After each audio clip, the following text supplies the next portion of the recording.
Donc, depuis votre poste de travail, vous accédez à Spico Discussion en vous connectant au point d'accès au service e-santé en authentification forte, donc avec un identifiant, mot de passe, un code à usage unique que vous pouvez recevoir par SMS ou par mail.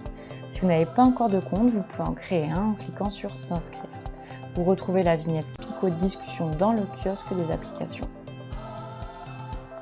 Depuis un smartphone, vous pouvez télécharger l'application mobile Spico sur App Store ou Play Store et suite à votre première connexion, vous vous connectez grâce à votre empreinte digitale, un code à 4 chiffres ou la reconnaissance faciale.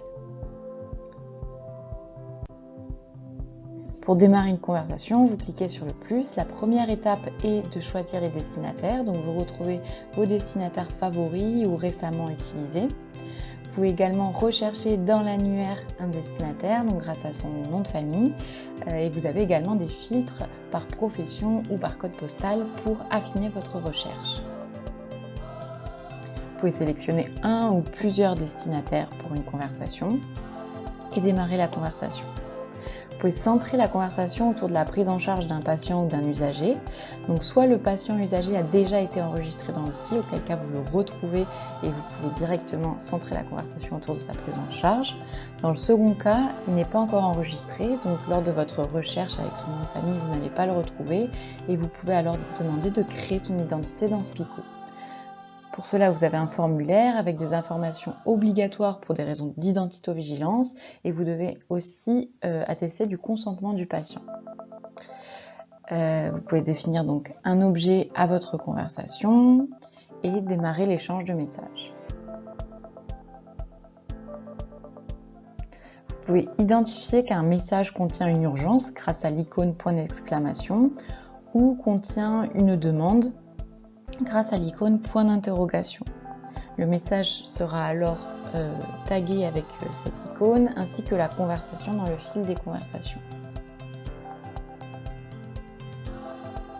Vous pouvez envoyer des documents en pièces jointes, donc des PDF, des Word, en les sélectionnant depuis votre ordinateur. Depuis l'application mobile, vous pouvez envoyer directement une photo prise par exemple au domicile d'un patient usagé et cette photo ne sera pas enregistrée dans vos photos personnelles du téléphone.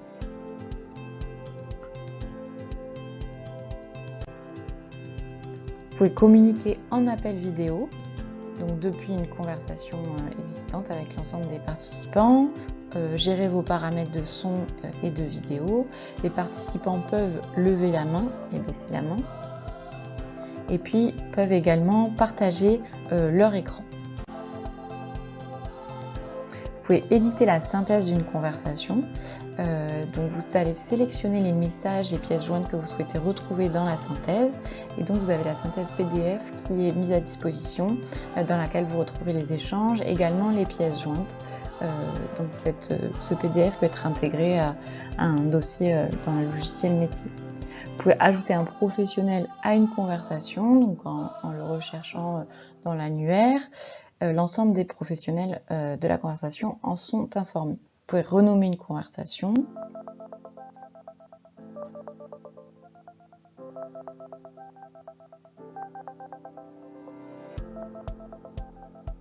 Vous pouvez accéder aux informations de patients usagers depuis l'application mobile en mobilité, donc depuis l'onglet dossier ou également directement depuis une conversation centrée autour d'un patient usagé. Vous cliquez sur le nom du patient usagé et vous accédez aux informations du patient.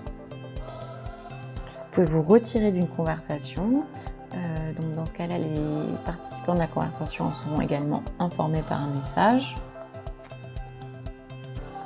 Vous pouvez identifier une conversation comme à traiter ou favori et puis retrouver l'ensemble des conversations favoris ou à traiter dans un dossier spécifique et ensuite indiquer que la conversation a été traitée.